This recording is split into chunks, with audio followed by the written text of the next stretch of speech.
You are listening to Beyond the Hype, Understanding Bitcoin in the Digital Age. Subscribe to keep up to date on our latest audiobooks. Beyond the Hype, Understanding Bitcoin in the Digital Age. Chapter 1, The Digital Revolution and the Need for a New Money. The year is 2008. The global financial system, long seen as an unshakable bedrock of modern society, is teetering on the brink of collapse. Banks that were once symbols of impregnable financial strength are faltering under the weight of subprime mortgages and complex derivatives. Governments pour trillions into bailouts, sparking widespread anger and disillusionment. Trust, a fragile commodity, evaporates quickly. It was against this backdrop of financial turmoil and fading confidence that an anonymous entity, or perhaps a group, known only as Satoshi Nakamoto, quietly released a white paper titled Bitcoin, a peer-to-peer electronic cash system. This 9-page document, published on a cryptography mailing list, was a quiet whisper in the storm, a proposal for a radical new form of money, one that promised to be resistant to the very weaknesses currently plaguing traditional finance. But to understand the profound implications of Bitcoin, we first need to take a step back and consider what money actually is and how it has evolved over time. What is money, anyway? A brief history. Today, we use paper bills and digital numbers in a bank account almost without thinking about them. But these are merely the latest iterations in a long line of instruments humanity has used to facilitate trade. For millennia, money has served three primary functions: a medium of exchange. It allows us to trade goods and services without the cumbersome need for bartering. Imagine trying to trade your carpentry skills directly for a dozen eggs if the farmer doesn't need a new table. Money lubricates the wheels of commerce. A store of value, it holds its purchasing power over time, allowing us to save and defer consumption. We trust that the money we earn today will be largely worth the same or more tomorrow. A unit of account, it provides a common measure of value, making it easy to price goods and services and compare their worth. How many eggs is a chair worth? Money gives us a clear answer. From seashells and salt to precious metals like gold and silver, and eventually to government-issued fiat currency, each form of money had its advantages and disadvantages. Gold, for instance, was valued for its scarcity, durability, divisibility, and easy verifiability. However, it was cumbersome to transport and verify in large quantities.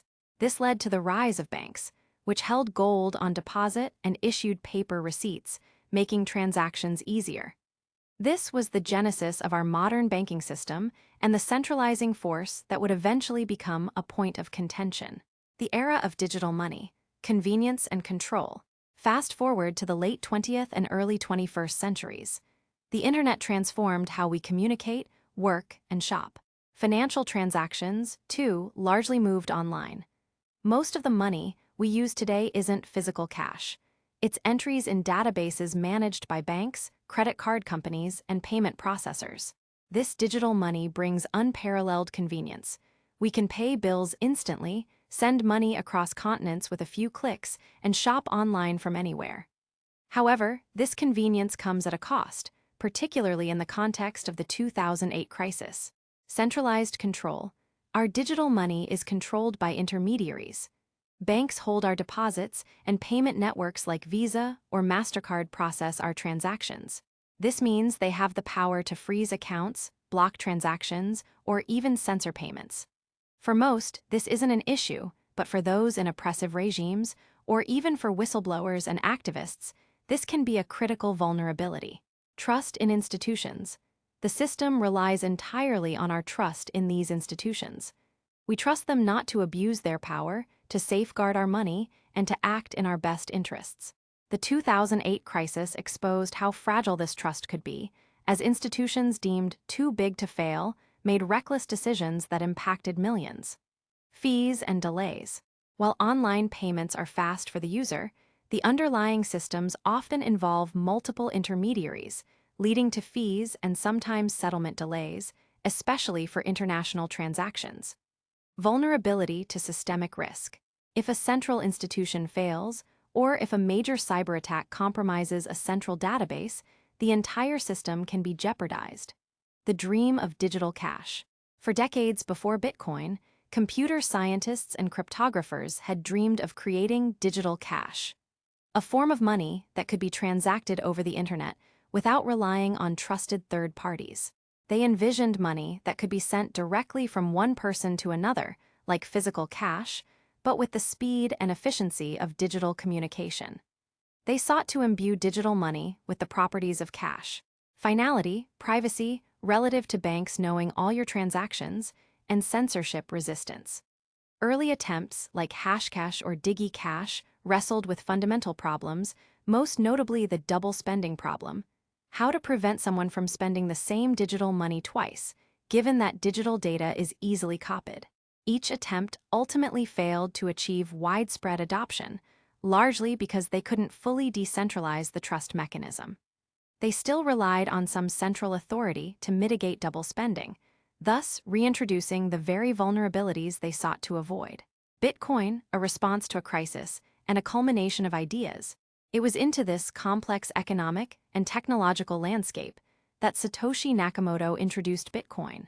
It wasn't just a response to the immediate financial crisis, though that context certainly underscored its relevance. It was the culmination of decades of cryptographic research and the realization of the long-sought dream of peer-to-peer digital cash. Bitcoin proposed a system where no central authority, there would be no bank, no government, no single company in control. Transparency and immutability. All transactions would be recorded on a public, unchangeable ledger. Censorship resistance. No single entity could stop a transaction or confiscate funds. Trust through code. Instead of trusting fallible human institutions, trust was placed in mathematical rules and cryptographic proofs. In the next chapter, we will delve into the mysterious origins of Bitcoin, meet its enigmatic creator, and explore the foundational ideas that would soon unleash a financial revolution. As we journey deeper, remember that Bitcoin isn't just about price charts and investment opportunities. It's about a fundamental rethinking of how we manage value, trust, and power in an increasingly digital world. Chapter 2. Satoshi Nakamoto and the Genesis of Bitcoin. In the digital world, few names evoke as much intrigue and fascination as Satoshi Nakamoto. This is not because of a flamboyant personality, an inspiring public speaking style, or a well-documented life story. On the contrary, Satoshi Nakamoto is arguably the most impactful, yet least known, figure of the 21st century. To this day, no one knows who Satoshi Nakamoto truly is, whether it's a single individual, a duo, or even a collective of brilliant minds. What we do know is that Satoshi Nakamoto is the pseudonymous creator of Bitcoin, the architect of a revolutionary money system. The veil of anonymity. The initial interactions with Satoshi Nakamoto were almost entirely digital.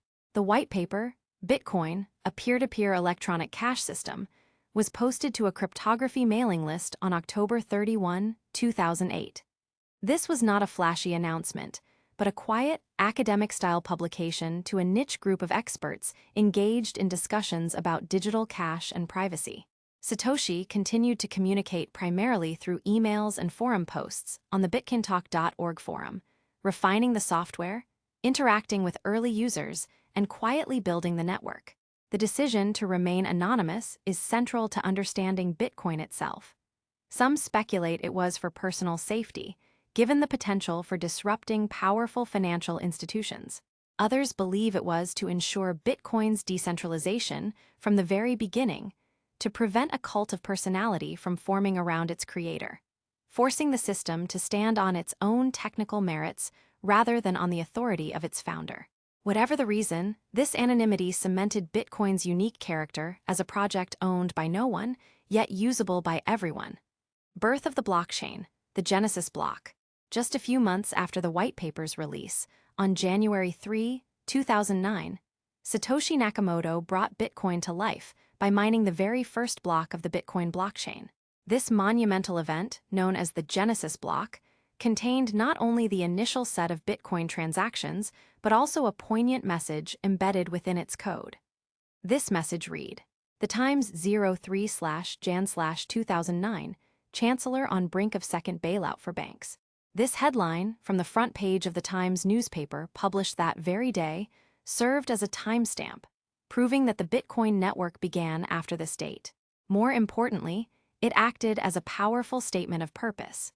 It overtly linked Bitcoin's creation to the precise moment of financial crisis, underscoring its role as a potential antidote to a system perceived as broken and prone to reckless behavior.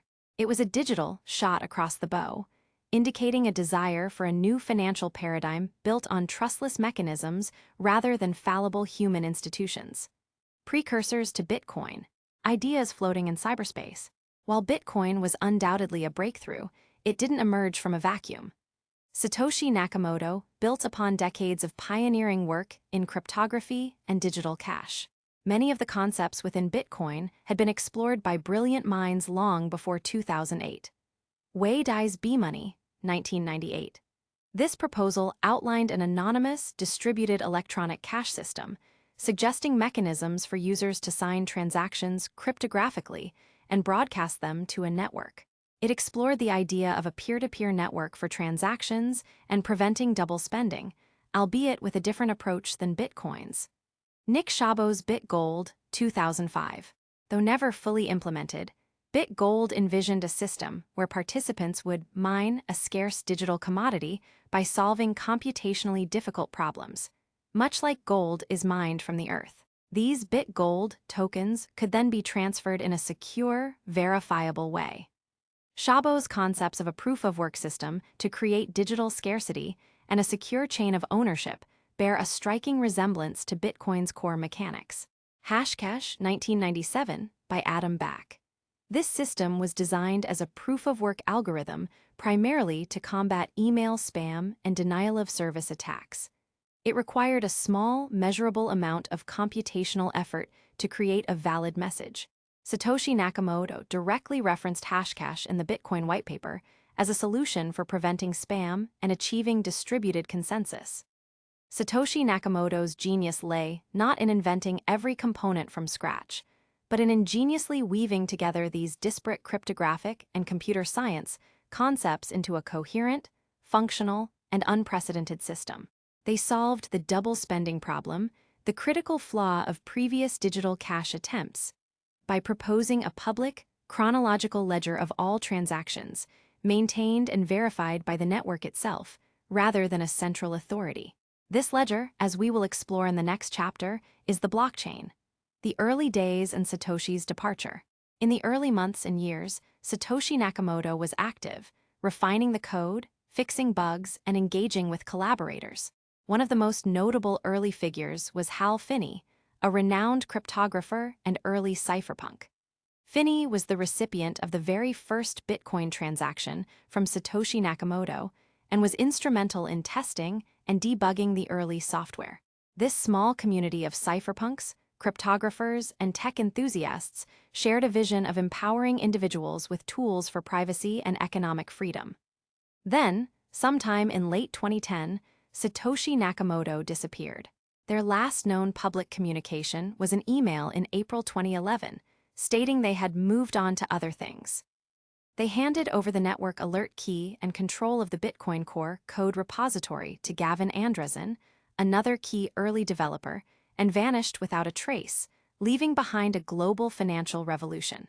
This departure, far from leading to Bitcoin's demise, reinforced its fundamental design. Without a central leader, Bitcoin truly became a decentralized network. Its continued operation, development, and growth proved that it was indeed a system that could endure and thrive without a single point of control or a charismatic founder. It was a testament to the power of open-source software and the robustness of its underlying design. The Genesis block, the white paper, and Satoshi Nakamoto's mysterious disappearance are not just historical footnotes. They are foundational elements that explain Bitcoin's ethos and resilience. In the subsequent chapters, we'll peel back the layers of this fascinating system, starting with the innovative technology that underpins it all, the blockchain. Chapter 3, the blockchain, Bitcoin's immutable foundation. Imagine a giant, public accounting ledger, like the kind used to track transactions in a very busy marketplace. Now, imagine this ledger isn't kept in a single building or by one person. Instead, thousands, even millions, of copies of this ledger exist simultaneously all over the world, maintained by different people and computers. Furthermore, once an entry is written into this ledger, it can never be erased or altered. This is the essence of the blockchain, the revolutionary technology that underpins Bitcoin. At its heart, a blockchain is simply a distributed, decentralized, and immutable digital ledger of transactions. Let's break down what each of those terms means and why they are so crucial to Bitcoin's functionality. The blocks in blockchain. The block part of blockchain refers to bundles of data. In Bitcoin's case, each block contains a list of verified transactions. For example, Alice sent 1 Bitcoin to Bob, and Carol sent 0.5 Bitcoin to David. Think of a block as a page in our enormous digital ledger, filled with entries detailing who sent what to whom. Beyond just transaction data, each block also contains a timestamp. This marks when the block was created, providing a chronological record. A unique identifier, hash. Every block has a unique digital fingerprint, a complex string of numbers and letters generated by a cryptographic process. This hash is calculated based on all the data contained within that specific block. Even a tiny change to the data in the block would result in a completely different hash. The hash of the previous block. This is the critical element that forms the chain. Each new block includes the hash of the block that came before it. The chain and immutability.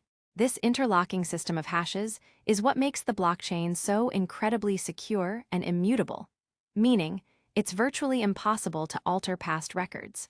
Consider our physical ledger analogy. If you have a stack of pages and each new page has a little note at the bottom saying, "This page follows a page that had a specific unique code," and the new page's own code depends on all the content on that page, plus the previous page's unique code. If someone tried to go back and alter a transaction on an old block, say, page 5 of our ledger, that single change would immediately alter the hash, unique digital fingerprint of that block. But because page 6 explicitly says it contains the hash of the original page 5, the network would immediately see a mismatch. To make the altered page 5 fit back into the chain, one would then have to recalculate the hash for page 6, then page 7, and so on, all the way to the very latest block. This isn't just difficult. It's computationally near impossible to do across the entire network in real time, especially for a widely established blockchain like Bitcoin. It would require an attacker to control more than half of the entire Bitcoin network's processing power, which is a monumental and ever-increasing task. This protective mechanism is largely due to the mining process, which we will explore in detail in the next chapter. For now, understand that once a transaction is included in a block and that block is added to the chain, it's considered permanently recorded. Decentralization. No single point of control. This massive public ledger isn't stored on a single server or managed by a single company. Instead, copies of the entire Bitcoin blockchain are maintained and continuously updated by thousands of independent computers around the world, known as nodes. When a new block is created and validated by the network, it is immediately broadcast to all these nodes, which then add it to their own copy of the chain. This distributed nature is Bitcoin's superpower. There's no central database to hack, no single point of failure to exploit. If one node goes offline, or even if a group of malicious actors tries to tamper with their own copy of the ledger, the vast majority of other nodes would simply reject their invalid version and continue operating with the correct, agreed-upon chain. This collective verification system ensures the integrity and security of the entire network. Solving the double spending problem. Remember the double spending problem we discussed in Chapter 1. This was the Achilles heel for previous attempts at digital cash. How do you prevent someone from spending the same digital money twice? Bitcoin's blockchain provides the elegant solution, because every new transaction is broadcast to the network and then included in a publicly verifiable, immutable block on the chain. Everyone can see exactly which Bitcoins have been spent and to whom. Once a transaction is confirmed in a block, it becomes part of the permanent record. If someone tried to send the same Bitcoins a second time, the network would instantly identify that those Bitcoins have already been spent according to the blockchain's history, and the new, illicit transaction would be rejected. Transparency versus pseudonymity. It's important to clarify a common misconception. Bitcoin transactions on the blockchain are not truly anonymous, but rather pseudonymous. While every transaction is publicly visible for anyone to inspect, detailing the sending address, the receiving address, and the amount, these addresses are long strings of letters and numbers like 1A1ZP1EP5, Q Jeffy to DMP, TF TL5, SLMV 7 DIVFNA. They are not directly linked to real-world identities unless someone chooses to publicize their address, or if their address can be traced back to an identified exchange account. So, while you can see money moving between addresses, knowing who controls those addresses is a separate challenge. The blockchain, then, is more than just a technological innovation. It's a foundational concept that shifts power from centralized entities to a distributed network. It enables trust without needing a trusted third party, relying instead on cryptography, mathematical rules, and the collective agreement of thousands of computers. In the next chapter, we'll explore how these blocks are actually created and added to this extraordinary chain, a process known as mining. Chapter 4: Mining Bitcoin, the engine of decentralization. In our exploration of Bitcoin, we've established that the blockchain is a public, immutable ledger of transactions, maintained by a decentralized network. But how do new transactions get added to this ledger? How is the integrity of the chain maintained, and how are new Bitcoins introduced into circulation? The answer lies in a process called mining. Bitcoin mining is often misunderstood, conjuring images of digital prospectors digging for invisible gold. While it shares some metaphorical similarities with traditional gold mining, it's resource-intensive and yields a valuable commodity. In reality, it's a highly sophisticated computational process. What is Bitcoin mining? At its core, Bitcoin mining is the act of verifying transactions and adding them to the blockchain. Miners are essentially the network's accountants and security guards. They gather unconfirmed transactions, bundle them into a new block, and then compete to solve a complex computational puzzle. The first miner to solve this puzzle gets to add their block to the blockchain and receives a reward. The computational puzzle, proof of work. The puzzle that miners solve is not a typical mental challenge, but a cryptographic one. Specifically, a proof of work, POW algorithm called Hashcash, which we briefly mentioned in Chapter 2. Here's how it works in simplified terms. Imagine you have a huge digital scavenger hunt. The goal is to find a specific number, a nonce, that, when combined with all the transaction data in a new block and crunched through a cryptographic function, a hash function, produces a result, a hash, that starts with a certain number of zeros. The more zeros required at the beginning of the hash, the harder the puzzle. There's no shortcut to finding this nonce. Miners can't simply calculate backward or predict the answer. They must essentially guess and check, running trillions of different combinations of the nonce and block data through the hash function until they stumble upon a hash that meets the specific requirement. This brute force guessing game is what consumes enormous amounts of computing power and electricity. Why is proof of work necessary?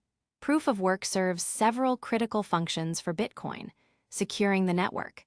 The immense computational effort required to find a valid hash makes it incredibly expensive and virtually impossible to rewrite the blockchain's history. To alter even a single transaction in a past block, an attacker would have to resolve the POW puzzle for that block, and then for every subsequent block in the chain, faster than all legitimate miners combined. This economic deterrent is what makes the Bitcoin blockchain immutable and secure.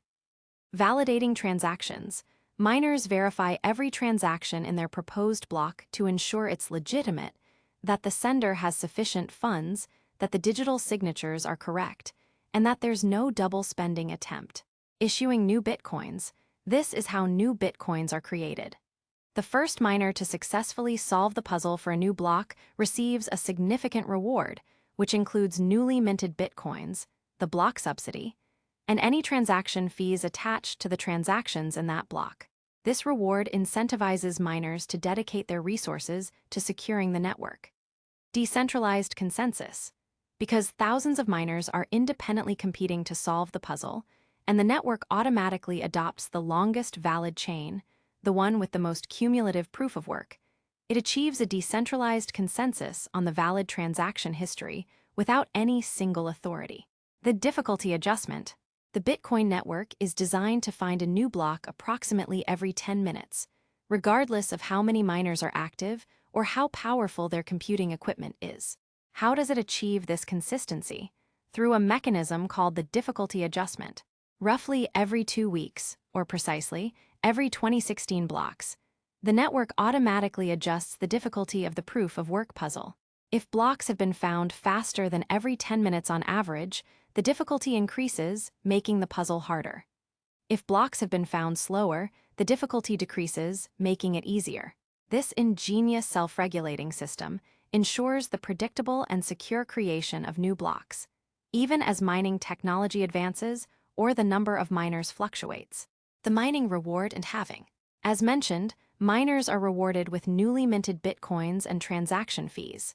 The amount of new bitcoins issued per block, the block subsidy, is fixed but halves approximately every 4 years, or every 210,000 blocks.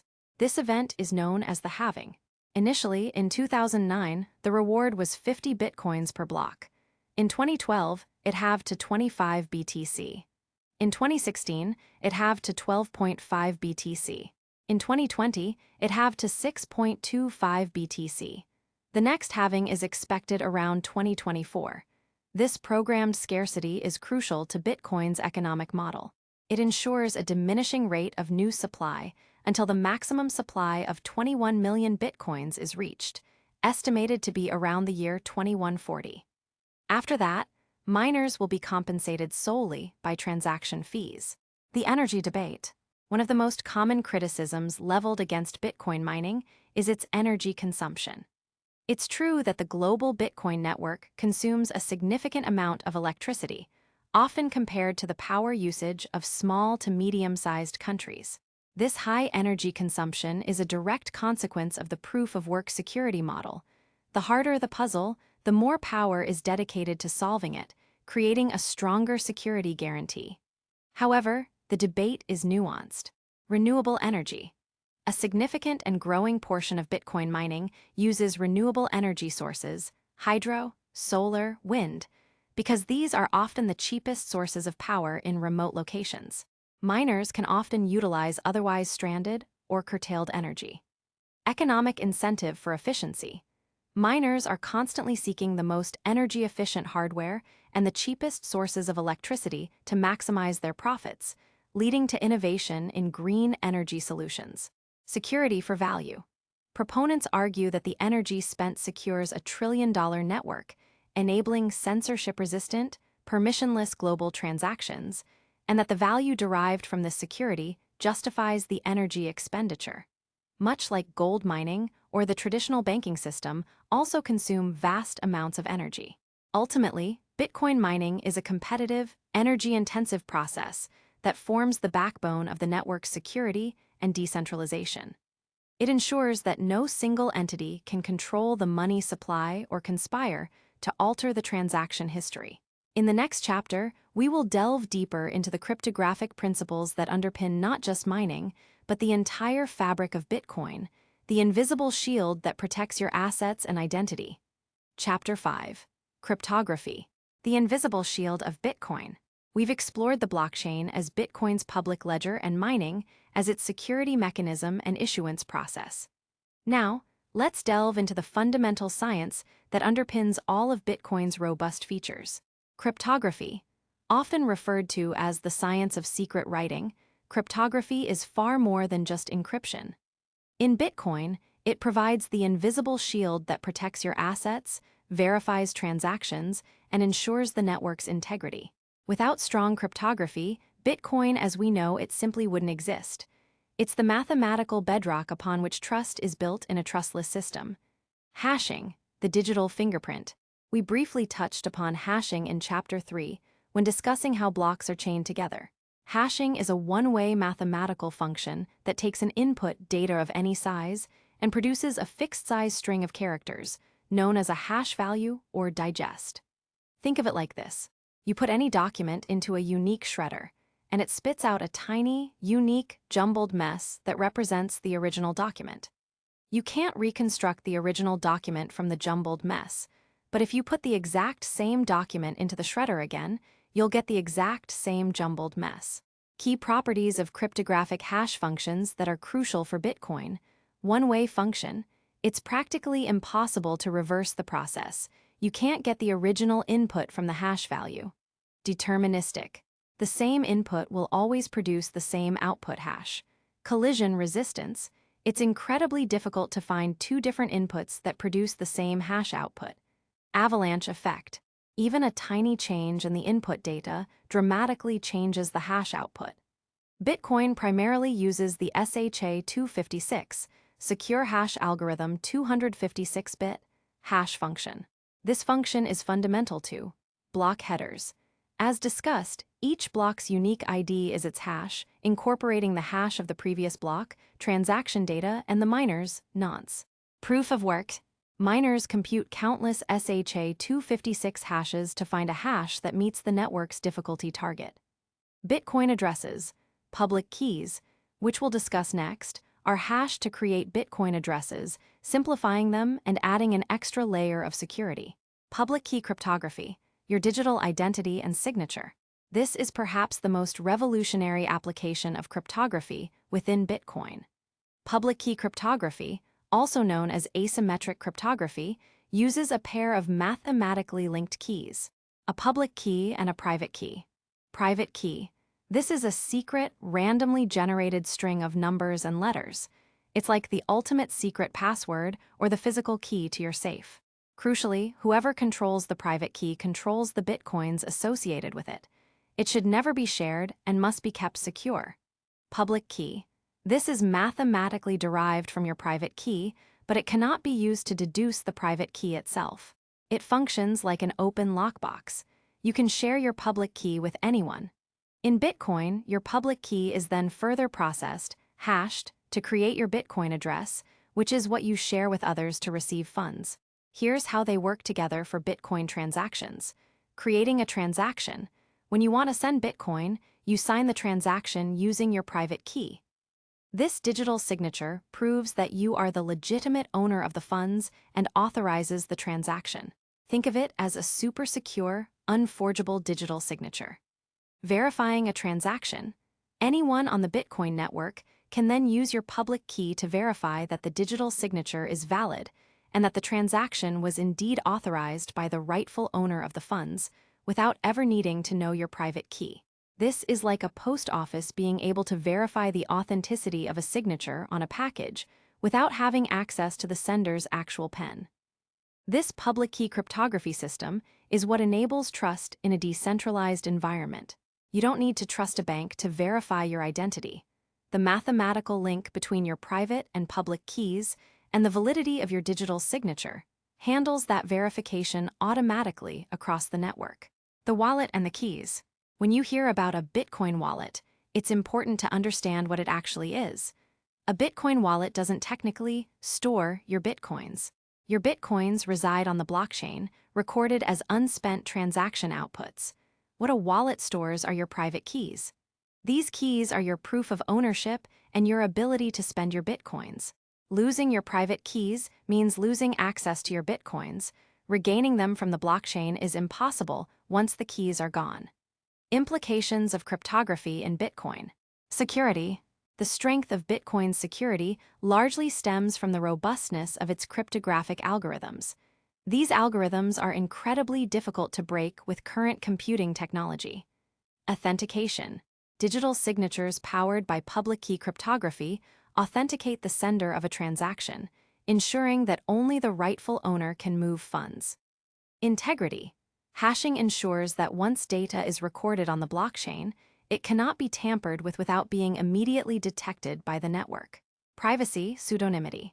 While transactions are public, the use of addresses derived from public keys ensures pseudonymity. Your real-world identity is not inherently linked to your Bitcoin addresses unless you choose to reveal it. In essence, cryptography transforms a simple string of digital data, your Bitcoin, into a secure, verifiable, and transferable asset without the need for a central authority. It's the invisible hand that enforces the rules of the Bitcoin network, making it a system where math, rather than institutions, governs trust. In the next chapter, we will take a practical look at how these cryptographic keys are managed and how you can interact with the Bitcoin network to send and receive funds through your wallet.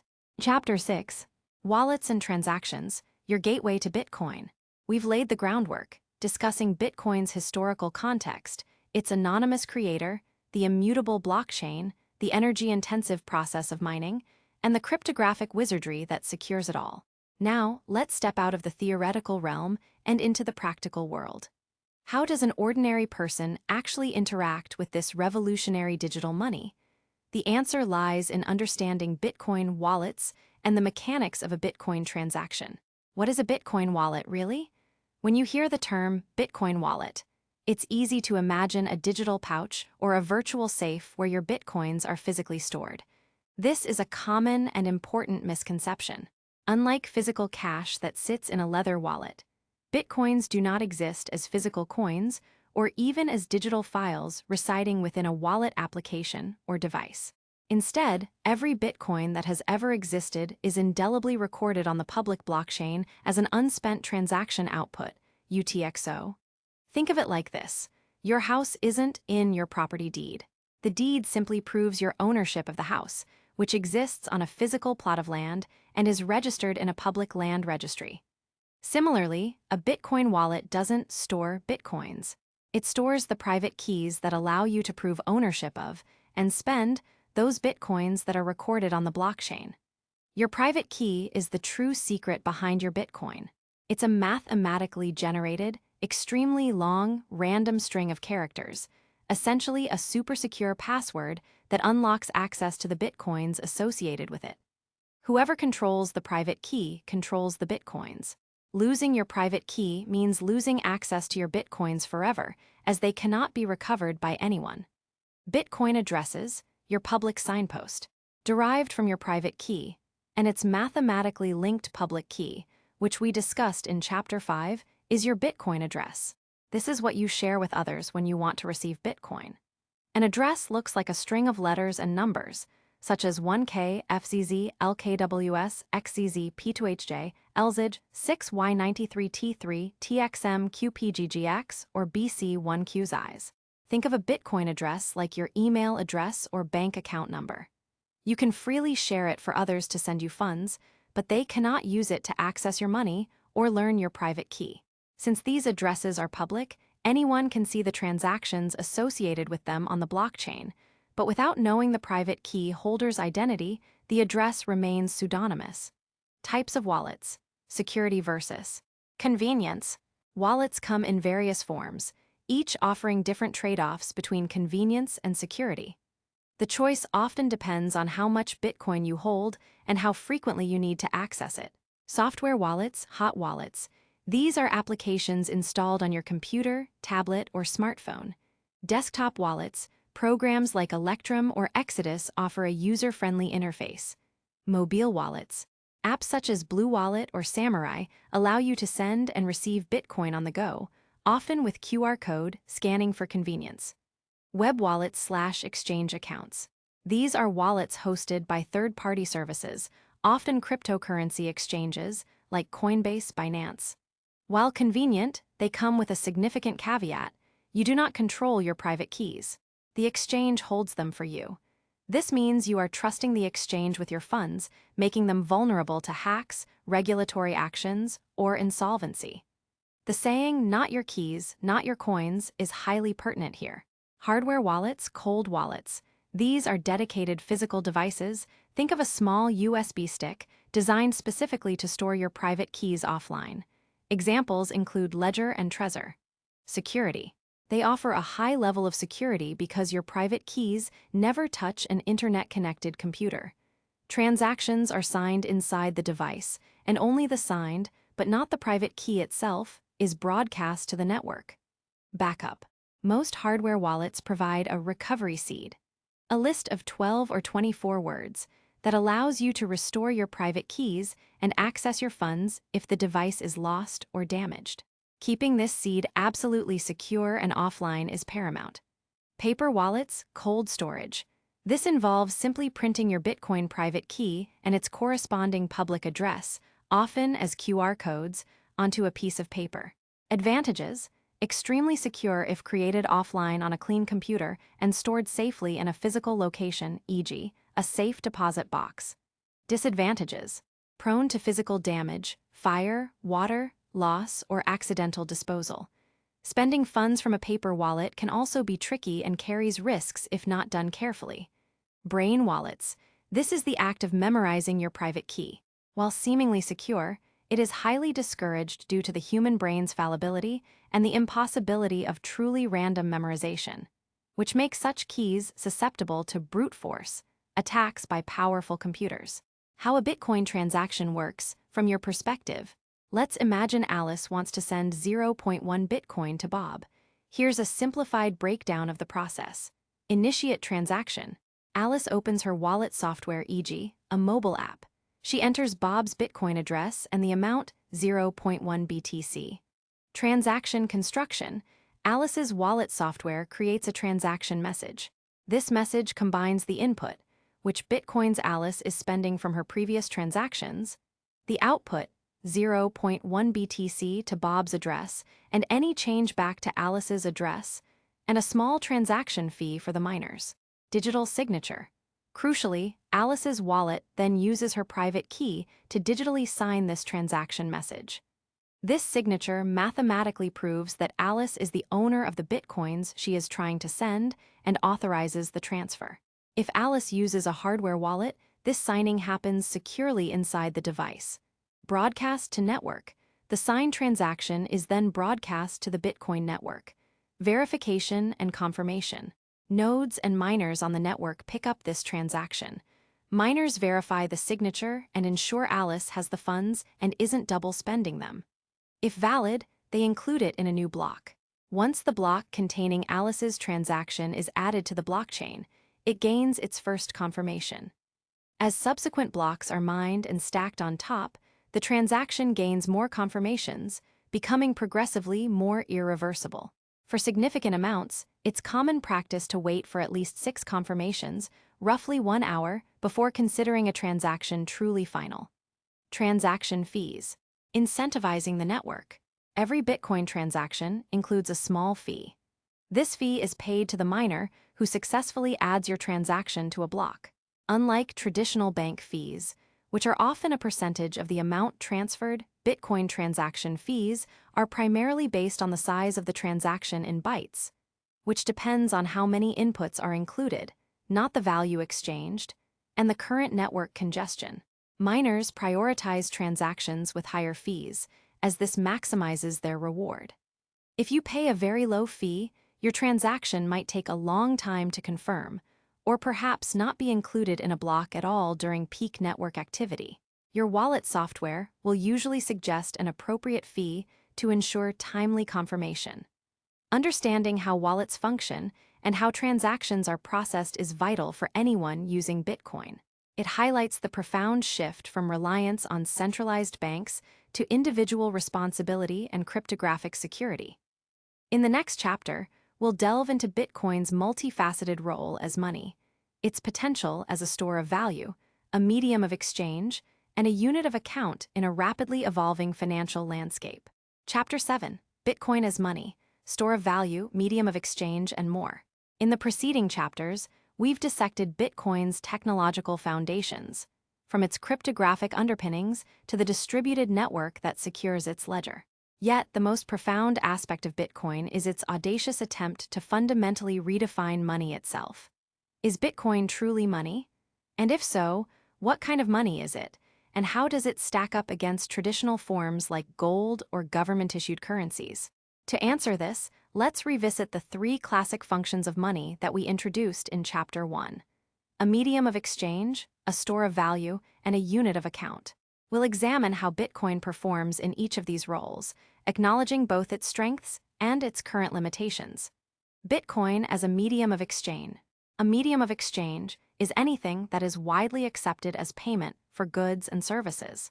Historically, this has ranged from salt to silver and now, predominantly, government-issued fiat currency. Strengths: global and permissionless. Bitcoin can be sent anywhere in the world, to anyone at any time, without needing permission from a bank or government. This is incredibly powerful for international trade, remittances, or for those in regions with unstable banking systems. Fast globally.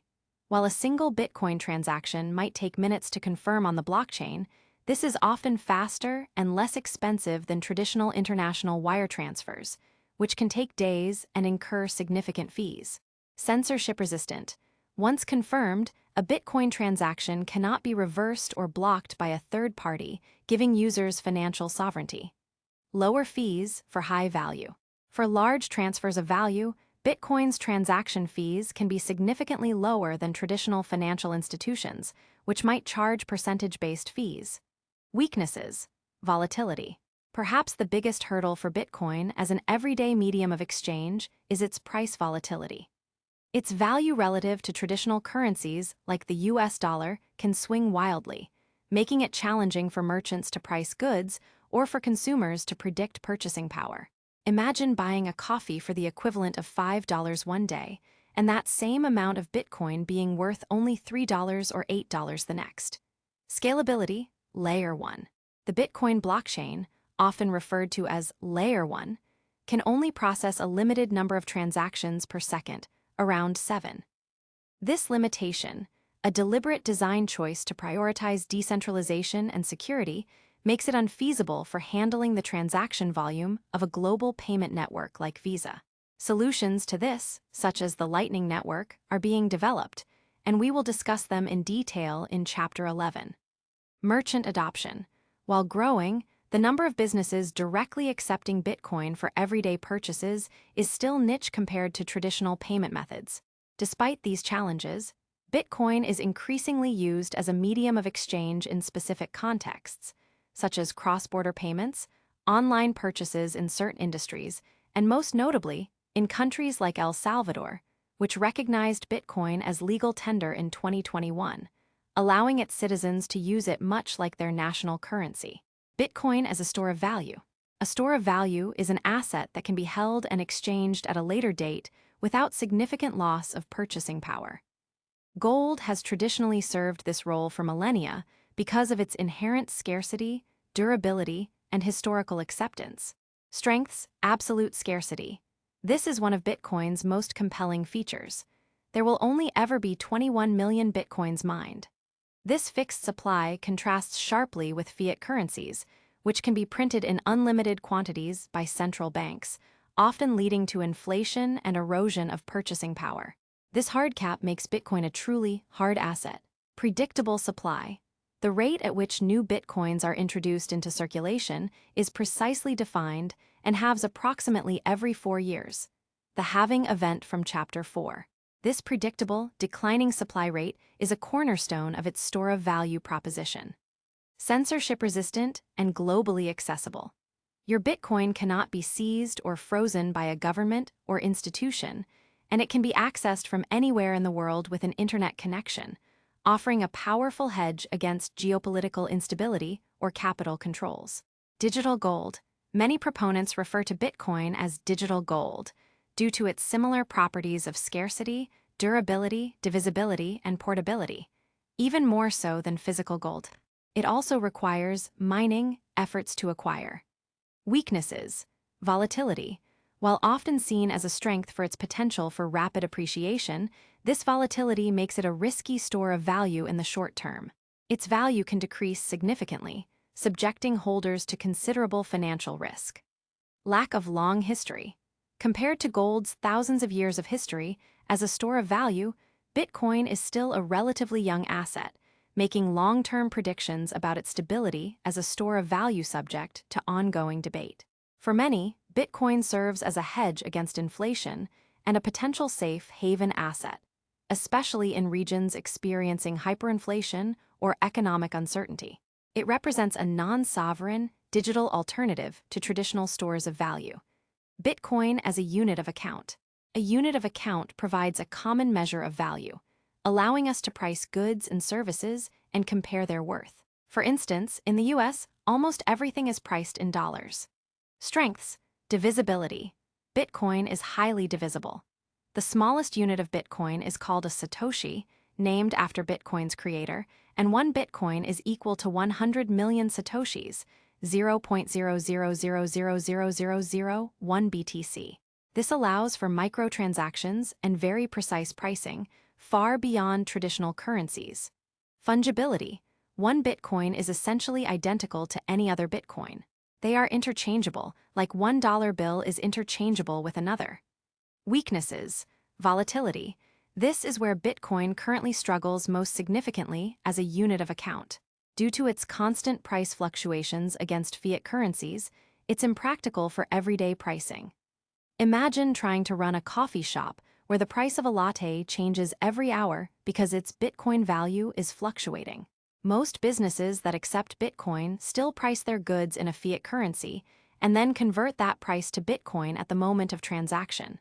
Beyond the three functions. Other monetary properties. Beyond the classic three, Bitcoin possesses other properties that enhance its monetary characteristics. Portability. As a purely digital asset, Bitcoin is incredibly portable. Billions of dollars worth of Bitcoin can be moved across continents in minutes, or even stored on a small USB drive or memorized as a recovery phrase. Durability. Unlike physical cash or even gold, digital Bitcoin cannot be physically destroyed or degraded. As long as the network exists, the Bitcoin records remain immutable. Verifiability. The authenticity of Bitcoin is easily verifiable through cryptographic proofs on the blockchain, eliminating counterfeiting risks inherent in physical currencies. Decentralization. The absence of a central authority means no single entity can manipulate the supply, censor transactions, or decide who can or cannot use the currency. This is a fundamental departure from central bank-controlled fiat money. Bitcoin occupies a unique space, challenging our conventional understanding of money. While it actively functions as a store of value for millions and a medium of exchange in specific contexts, its journey to becoming a universally accepted unit of account is still ongoing, largely hampered by its volatility. Its design, however, represents a deliberate response to the perceived flaws of centralized financial systems, offering a permissionless, scarce, and open alternative for the digital age. In the next chapter, we will expand our view from individual transactions to the broader ecosystem that has grown around Bitcoin, exploring the exchanges, services, and regulatory environments that shape its place in the global economy. Chapter 8, The Bitcoin Ecosystem, Exchanges, Regulation, and Institutions. Bitcoin, at its core, is a decentralized network of computers and individuals. Yet, to facilitate its widespread adoption and integrate it with the existing global financial system, a complex and diverse ecosystem has naturally grown around it. This ecosystem includes the primary gateways for most people to acquire and sell Bitcoin, the shifting landscape of government oversight, and the growing embrace of digital gold by traditional financial institutions. Exchanges, the gateways to Bitcoin. For the average person, the journey into Bitcoin often begins at a cryptocurrency exchange. These platforms act as digital marketplaces where users can buy, sell, and trade various cryptocurrencies, including Bitcoin, typically using traditional fiat currencies like the US dollar, euro, or yen. There are two main types of exchanges. Centralized exchanges, CEXs. These are by far the most popular and user-friendly. Companies like Coinbase, Binance, Kraken, and Gemini operate much like traditional online brokerage accounts. You create an account, verify your identity, a process known as Know Your Customer or KYC, deposit fiat currency, and then place orders to buy or sell Bitcoin. Pros: high liquidity, meaning it's easy to buy and sell without affecting the price much. User-friendly interfaces, often integrated with bank accounts for easy on-ramping and off-ramping of fiat currency. And features like order books, charting tools, and sometimes even lending services. Cons: the biggest drawback of CEXs is that when you hold your Bitcoin on the exchange, you do not control your private keys. The exchange does. This brings back the very problem Bitcoin was designed to solve: reliance on a third party. If the exchange is hacked, goes bankrupt, or faces regulatory issues, your funds could be at risk. The oft-repeated crypto mantra, "Not your keys, not your coins," serves as a stark reminder of this fundamental principle. Decentralized exchanges, DEXs. These platforms allow users to trade cryptocurrencies directly with each other, peer-to-peer, without an intermediary holding funds. Users retain control over their private keys throughout the trading process. Pros: greater security and control over your funds, censorship resistance, and often do not require KYC. Cons: generally less user-friendly, lower liquidity for Bitcoin. Many popular DEXs are built on other blockchains like Ethereum for trading other digital assets, and can be more complex for beginners. For pure Bitcoin to Bitcoin or Bitcoin to other crypto swaps, they are less common than CEXs, though the underlying principle of direct peer-to-peer exchange is highly aligned with Bitcoin's ethos. Exchanges are vital on-ramps and off-ramps that bridge the gap between the traditional financial world and the burgeoning digital asset economy. Regulation: navigating the legal labyrinth. The regulatory landscape surrounding Bitcoin is complex, fragmented, and constantly evolving. Governments worldwide are grappling with how to classify and oversee this new asset class. Is it a currency, a commodity, property, or a security? The answer varies by jurisdiction and often within different agencies of the same government.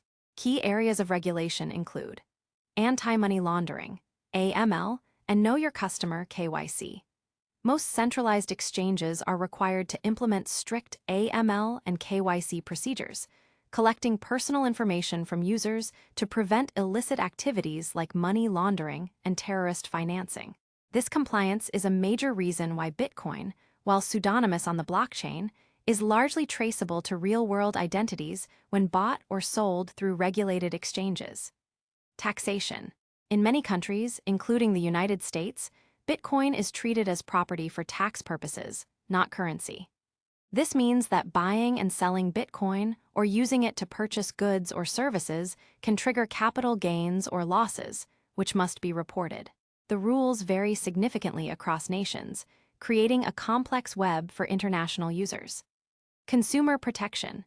Regulators are increasingly looking to establish rules to protect consumers from fraud, scams, and the risks associated with volatile markets.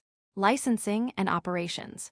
Many jurisdictions are now requiring cryptocurrency businesses, especially exchanges, to obtain specific licenses to operate, ensuring they meet certain financial and operational standards. While some view regulation as an impediment to innovation and decentralization, others argue that clear and thoughtful regulation can bring legitimacy, stability, and broader institutional adoption to the crypto space, fostering trust and reducing illicit activity. The challenge lies in crafting regulations that protect consumers and prevent crime without stifling technological progress and Bitcoin's core principles. Institutions and traditional finance, TradFi. From skepticism to embrace. For years, Bitcoin was largely dismissed by traditional financial institutions as a fringe asset, a speculative bubble, or even a tool for criminals. However, this perception has dramatically shifted. Major banks, investment firms, and corporations are now actively engaging with Bitcoin, recognizing its permanence and potential. This institutional involvement takes several forms. Investment products. The most significant development has been the emergence of regulated investment vehicles. Bitcoin exchange-traded funds, ETFs, particularly spot Bitcoin ETFs, which hold actual Bitcoin, allow institutional investors and even retail investors through traditional brokerage accounts to gain exposure to Bitcoin's price movements without having to directly buy, store, or secure the cryptocurrency themselves. Other products include Bitcoin trusts, like Grayscale Bitcoin Trust, and futures contracts. Corporate treasuries. A growing number of publicly traded companies, most notably MicroStrategy and Tesla, have added Bitcoin to their corporate balance sheets as a treasury reserve asset. They view it as a superior store of value compared to traditional cash reserves, especially in an environment of inflation and quantitative easing. Payment processors. Giants like PayPal and Square, now Block Inc., have integrated Bitcoin buying, selling, and sometimes spending into their platforms, making it easier for millions of users to access cryptocurrencies. Banking and custody services. Traditional banks are exploring or already offering Bitcoin custody services for their high-net-worth clients, providing secure, regulated storage solutions. Some are even researching how blockchain technology can be leveraged for their own internal operations. Derivatives markets. Regulated exchanges like the Chicago Mercantile Exchange, CME, offer Bitcoin futures and options contracts, allowing institutional players to hedge risk or speculate on Bitcoin's price in a familiar, regulated environment. The entry of institutions provides greater liquidity and perceived legitimacy for Bitcoin, helping to bridge the gap between crypto and TradFi. While it introduces elements of centralization that some Bitcoin purists view with caution, it undeniably expands Bitcoin's reach and impact, pushing it further into mainstream acceptance. The Bitcoin ecosystem is a dynamic, continuously evolving landscape. It reflects the ongoing tension between decentralization and the needs of a regulated world. Yet it is this very growth and interaction that solidify Bitcoin's position as a transformative force in the global economy. In the coming chapters, we will delve into the criticisms and risks associated with Bitcoin, but also its real-world impact and its incredible potential for the future. Chapter 9. Risks and Realities. Addressing Bitcoin's challenges and criticisms. No groundbreaking innovation comes without its share of challenges, criticisms, and inherent risks. Bitcoin, a disruptive technology aiming to reshape the very nature of money, is no exception. While its proponents highlight its revolutionary potential, responsible understanding requires a sober look at the hurdles and criticisms it faces. This chapter will delve into these pertinent issues, offering context and clarification where necessary. 1. Price volatility, the wild ride. Perhaps the most immediately apparent risk for anyone considering Bitcoin is its notorious price volatility. Bitcoin's value, typically measured against major fiat currencies like the US dollar, can swing wildly over short periods, sometimes by double-digit percentages in a single day. This rapid fluctuation is driven by a confluence of factors. Small market cap relative to traditional assets. Despite its growth, Bitcoin's market capitalization is still relatively small compared to global equity or bond markets, making it more susceptible to large buy or sell orders. Speculative nature. A significant portion of Bitcoin's trading volume comes from speculative investors betting on its future price, rather than from its use as an everyday medium of exchange. Macroeconomic factors. Global economic conditions, inflation fears, interest rate changes, and geopolitical events can all influence investor sentiment towards risk assets like Bitcoin. News and regulatory uncertainty. Positive or negative news developments, regulatory announcements, or even influential personalities' comments can trigger significant price movements. While proponents view volatility as a temporary phase of a nascent asset class, or even as an opportunity, it undeniably presents a significant risk for those approaching Bitcoin as a stable investment or a reliable everyday currency. 2. Security risks. Beyond the blockchain. The Bitcoin blockchain itself, secured by cryptographic hash functions and powered by a vast mining network, is remarkably robust and has never been successfully hacked. The fundamental security flaws instead lie at the edges of the ecosystem and in human error. Exchanges and third-party custodians. As discussed in Chapter 8, holding your Bitcoin on a centralized exchange means entrusting your private keys, and thus your funds, to that entity. Exchanges are attractive targets for hackers, and history is replete with incidents of major exchanges being compromised, leading to significant losses for users, e.g., MT. Gox in 2014, although many others have occurred since. Even well-run exchanges are not immune to sophisticated attacks. Scams and fraud. The cryptocurrency space has been fertile ground for scams, including phishing attacks, tricking users into revealing private keys or login credentials, fake investment schemes, Ponzi schemes, and fraudulent initial coin offerings, ICOs. User error. Losing private keys, sending Bitcoin to the wrong address, which is almost irreversible, or falling victim to social engineering attacks are examples of user-related security risks. The responsibility of securing private keys rests entirely with the individual when using non-custodial wallets. This self-custody offers ultimate control but demands vigilance. 3. Regulatory uncertainty and government intervention. Bitcoin operates without a central government, but it exists and interacts within a world governed by laws and nations. The lack of a unified global regulatory framework creates uncertainty and potential risks. Varying legal classifications.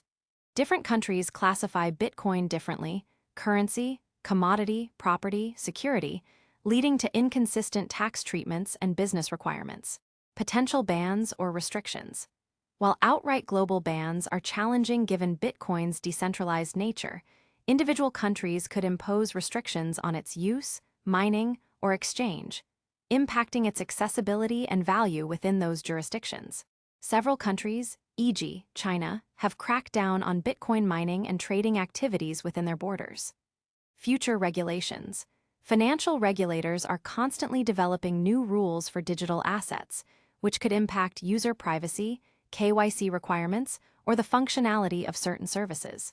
4. Environmental concerns. The energy footprint. One of the most vocal criticisms leveled against Bitcoin is its significant energy consumption, driven by the proof-of-work mining process.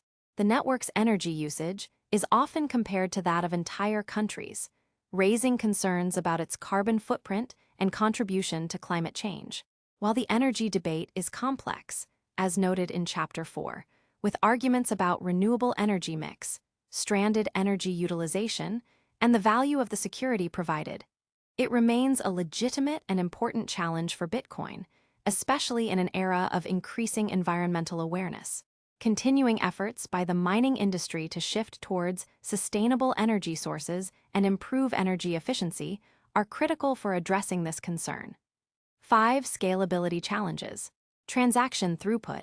As discussed, the Bitcoin blockchain's design prioritizes decentralization and security over raw transaction speed. The network can only process a limited number of transactions per second, significantly fewer than traditional payment networks like Visa. This limitation can lead to higher transaction fees during congestion. When network demand is high and blocks are full, users have to pay higher fees to incentivize miners to include their transactions. Slower confirmation times. Transactions with lower fees might experience significant delays in being confirmed. While Layer 2 solutions, like the Lightning Network, to be covered in Chapter 11, are being developed to address this, the base layer's throughput limitation remains a functional challenge for Bitcoin as a global payment rail for microtransactions. 6. Illicit use and dark markets. Because Bitcoin offers a degree of pseudonymity and operates outside traditional financial gatekeepers, it has been associated with illicit activities, particularly on dark web marketplaces. This association has fueled negative perceptions and often draws the attention of law enforcement and regulators. However, it's crucial to put this into perspective. A vast majority of illicit financial activity globally still relies on fiat currencies and traditional banking systems. Furthermore, Bitcoin's blockchain is an immutable and transparent ledger, meaning every transaction ever made is recorded and publicly verifiable. This inherent transparency has, in fact, aided law enforcement in tracing funds, a capability that often surpasses that available in opaque cash or traditional offshore banking systems. Analysis firms now specialize in blockchain forensics, making Bitcoin less suitable for illicit conduct than once perceived. 7. Greater fool theory and speculation. Critics often argue that Bitcoin's value is purely speculative, driven by the greater fool theory, the idea that an asset's value is based on someone else being willing to pay more for it in the future, rather than any intrinsic value. They contend that Bitcoin is a bubble waiting to burst, comparing it to historical financial manias. While speculation undeniably plays a role in Bitcoin's price movements, particularly given its volatility, proponents argue that its value is derived from its unique properties: its absolute scarcity, censorship resistance, global accessibility, and the decentralized network that secures it. They view it as a fundamentally new and superior form of monetary technology with intrinsic utility. Understanding these risks and criticisms is not meant to deter. Instead, it equips the reader with a more complete and nuanced perspective. Bitcoin represents a powerful technological and economic experiment, and like all experiments, it comes with complexities that demand careful consideration. In the next chapter, we will shift our focus to the concrete applications and real-world impact Bitcoin is already having beyond the headlines and price charts. Chapter 10. Bitcoin in the Real World. Use Cases and Global Impact. While much of the public discourse around Bitcoin centers on its price fluctuations and speculative investment, the true measure of its impact lies in its real-world applications. Despite the volatility and the criticisms we've explored, Bitcoin is not merely a theoretical concept or a speculative asset. It is actively being used by millions globally, often in ways that challenge traditional financial paradigms and empower individuals. Let's delve into some of its most compelling use cases and the global impact it is beginning to exert. 1. Remittances, bridging borders and lowering costs. One of Bitcoin's most impactful applications is in cross-border remittances. Migrant workers sending money home to their families often face exorbitant fees and slow transfer times from traditional financial institutions. Bitcoin offers a potentially cheaper and faster alternative. Consider a Filipino worker in Saudi Arabia wanting to send $200 home. Traditional services might charge 5 to 10% in fees, plus unfavorable exchange rates, and the transfer could take days. With Bitcoin, the worker can acquire BTC on an exchange, send it to a family member's Bitcoin wallet in the Philippines, and the family member can then convert it to local currency. While volatility is a risk, the immediate savings on fees and speed of transfer can be significant. This use case is particularly powerful in countries with large diaspora populations and high remittance inflows, such as the Philippines, Mexico, and El Salvador. 2. Financial inclusion, banking the unbanked. Globally, a significant portion of the adult population remains unbanked, meaning they lack access to basic financial services like bank accounts, loans, or credit. This can be due to a lack of identity documents, proximity to bank branches, or simply not meeting minimum balance requirements. Bitcoin provides a permissionless financial system accessible via a smartphone and internet connection. For individuals in remote villages, refugees displaced from their homes, or those in developing nations, a smartphone becomes their bank.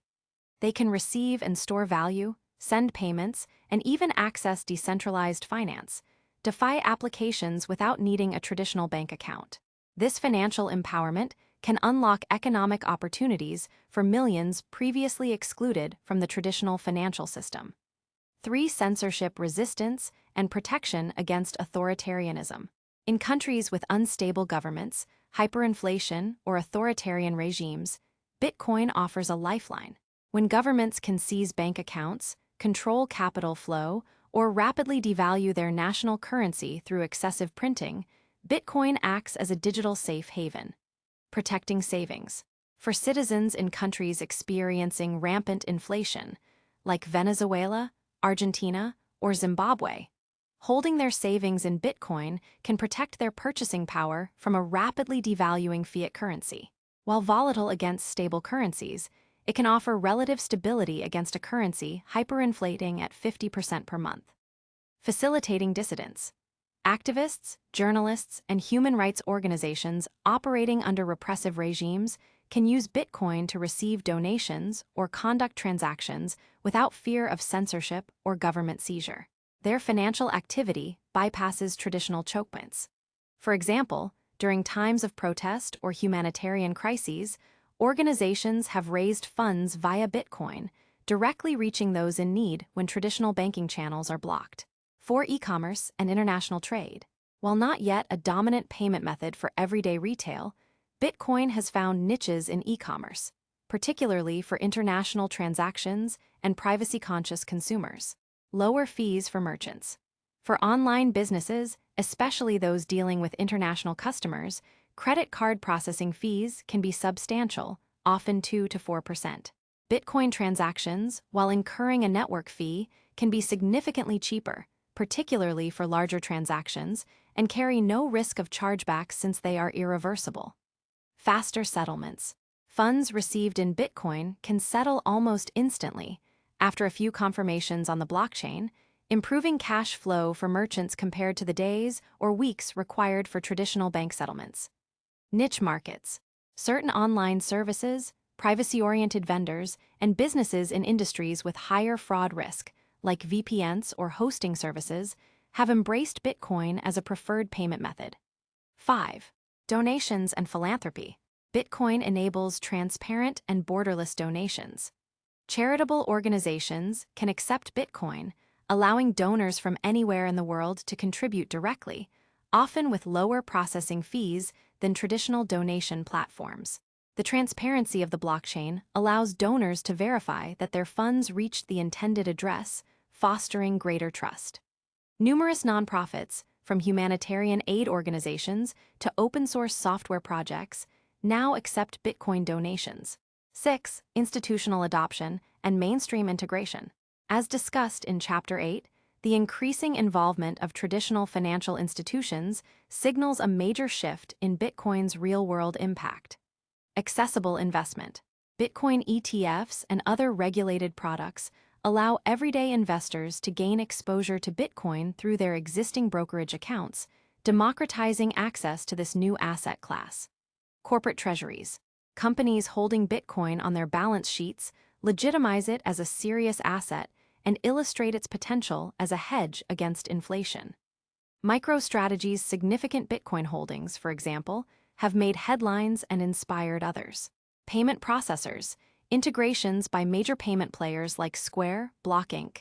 have made it easier for their millions of users to buy, sell, and sometimes spend Bitcoin directly within their familiar apps. 7. Micropayments and the future. While the base layer of Bitcoin struggles with microtransactions due to fees and speed, the development of Layer 2 solutions like the Lightning Network, which we will cover in Chapter 11, is poised to enable instant, near-free, small-value payments. This could unlock entirely new use cases for Bitcoin, from paying for coffee to streaming content down to the second, truly fulfilling its original vision as peer-to-peer electronic cash. Bitcoin's journey from an obscure internet curiosity to a global phenomenon is marked by its practical applications that address real-world problems.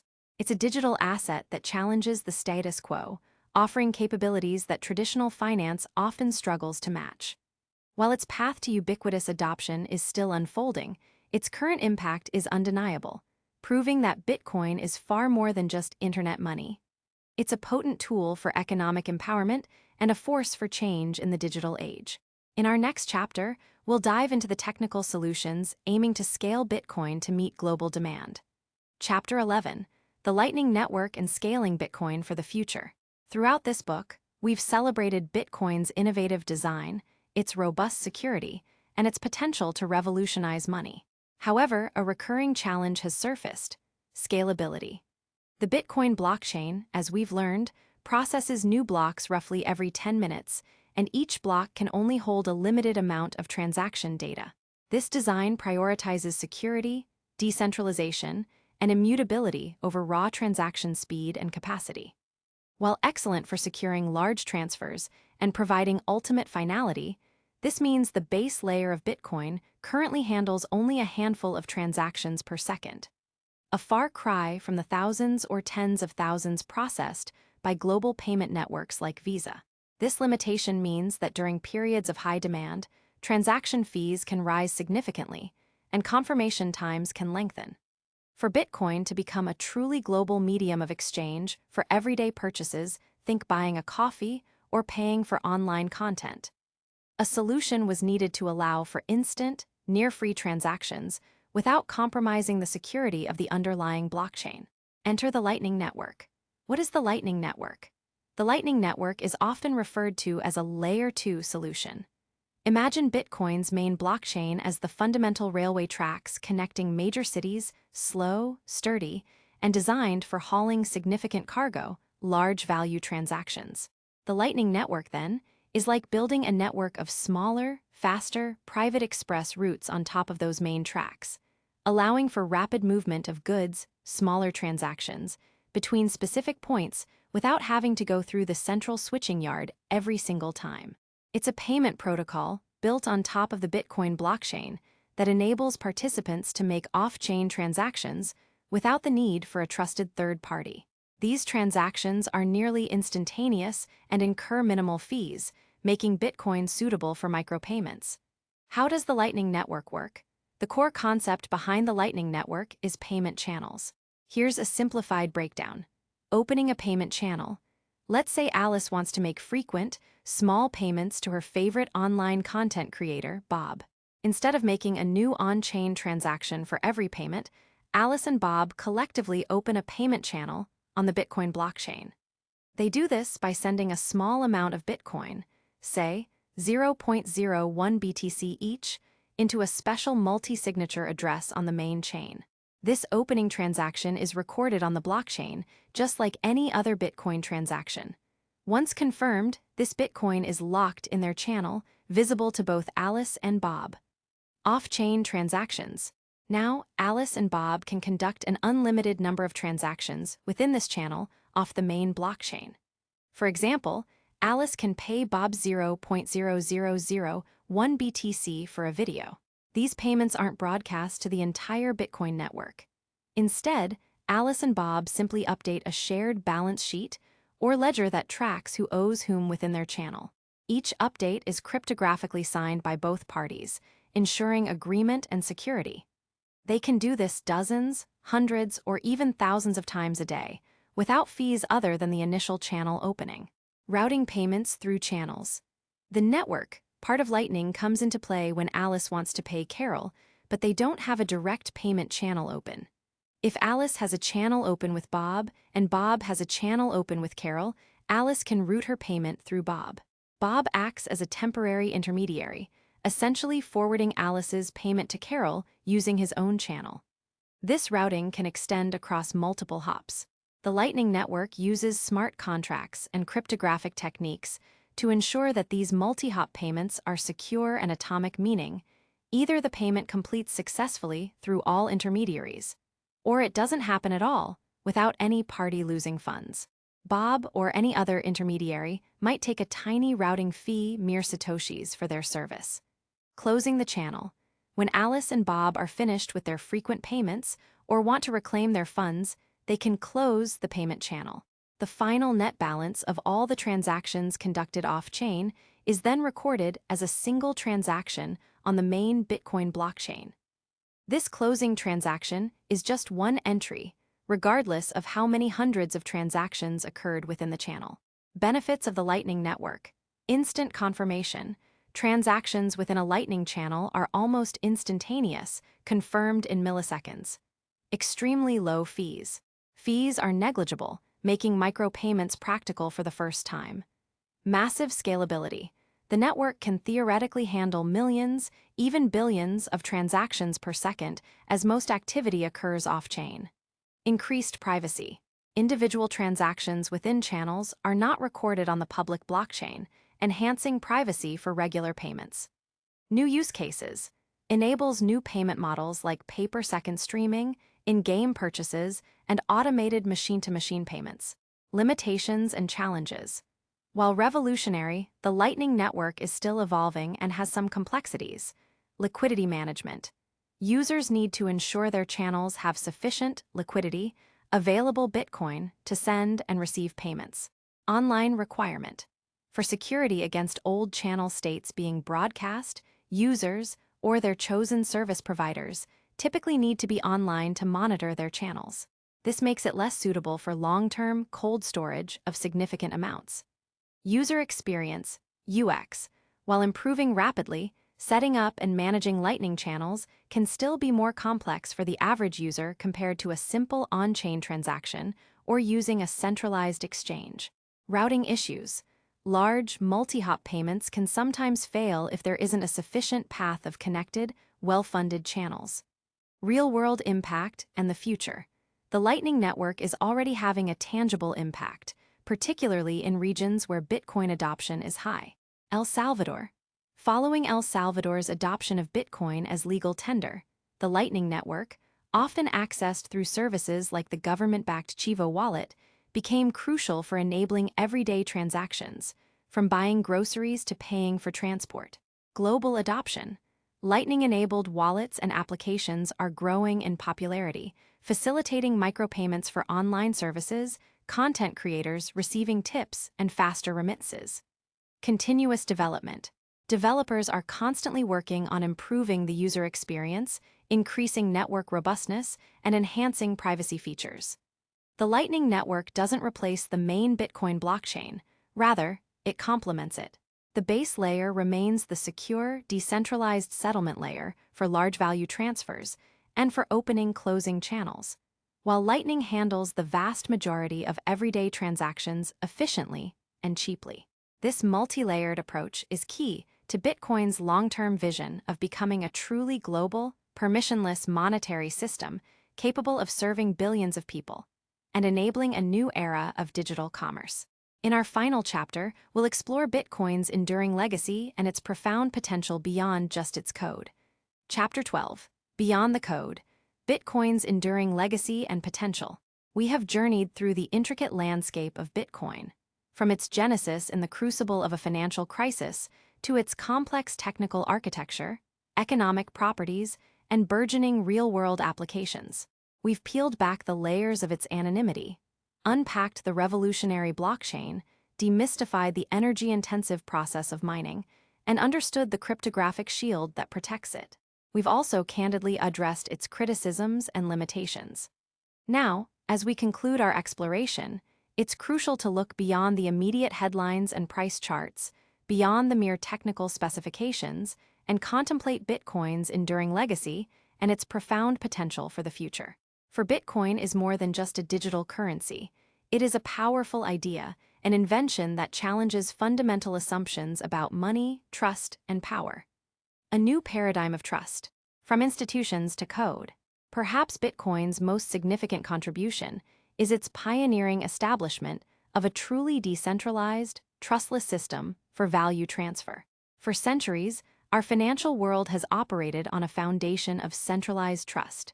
We trust banks to hold our money safely, governments to manage our currency responsibly, and credit card companies to process our payments securely. The 2008 financial crisis, the very event that prompted Satoshi Nakamoto's invention, exposed the fragility of this trust. Bitcoin shifts this paradigm. Instead of trusting fallible human institutions and their often opaque governance, Bitcoin places its trust in mathematical rules, cryptographic proofs, and decentralized consensus.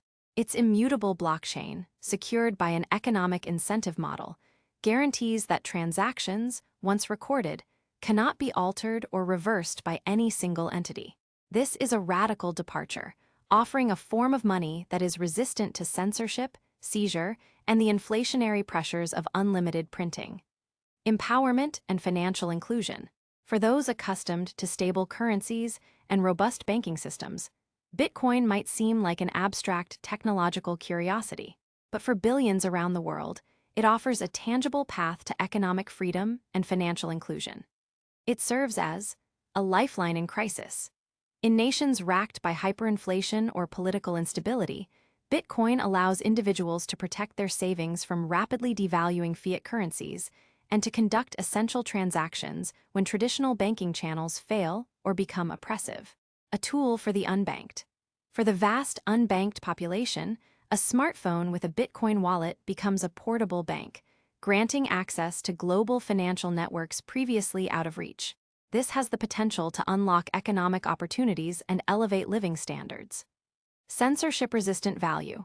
Activists, journalists, and everyday citizens in repressive regimes can use Bitcoin to sidestep capital controls, receive donations, and transact peer-to-peer, maintaining a degree of financial autonomy.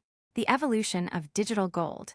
Bitcoin's unwavering hard cap of 21 million coins, combined with its programmatic halving schedule, makes it the scarcest digital asset ever created. This engineered scarcity is what gives rise to its narrative as digital gold. In an era where central banks globally have expanded money supplies at unprecedented rates, diluting the purchasing power of fiat currencies, Bitcoin offers a mathematically verifiable alternative that cannot be debased by political whims. As traditional investors and corporations increasingly recognize this unique characteristic, Bitcoin is moving from the fringes to become a legitimate asset class. Its growing presence in corporate treasuries, the emergence of regulated investment products like Bitcoin ETFs, and the increasing institutional adoption signal a broadening acceptance of Bitcoin as a long-term store of value. Scaling for the future, a multi-layered approach. The challenge of scalability, particularly for everyday transactions, is a critical hurdle for Bitcoin's full realization as a global medium of exchange. However, the development of Layer 2 solutions, most notably the Lightning Network, illustrates the commitment of the Bitcoin community to address these limitations. Just as the Internet evolved from dial-up to broadband, Bitcoin is iterating on its foundational layer to support a truly global flow of value. This multi-layered architecture ensures that the base layer remains secure and decentralized, while higher layers handle rapid and cheap transactional volume. Challenges remain, but the idea endures. Of course, Bitcoin's journey is far from over. It will continue to navigate complex regulatory landscapes, face environmental scrutiny regarding its energy consumption, and grapple with a public perception often dominated by volatility and past controversies. User experience still needs iterative improvements, and the responsibility of self-custody requires a new level of financial literacy. Yet, despite these challenges, the fundamental idea behind Bitcoin persists and grows stronger. It's the idea that individuals should have direct control over their money, free from arbitrary intervention. It's the idea that value can be transferred securely across borders and without permission. It's the idea that a truly scarce, digital commodity can provide a reliable store of value in an increasingly uncertain world. Bitcoin, born from code and economic principles, has transcended its technical origins to ignite a global conversation about the future of money, finance, and individual sovereignty. It may not replace all forms of money, but it has undeniably offered a powerful alternative, compelling us to fundamentally rethink how we store, transfer, and perceive value in the digital age. Its enduring legacy will likely be as the genesis of a more open, transparent, and potentially more equitable financial system for all. The journey to understanding Bitcoin is an ongoing one, filled with learning and adaptation.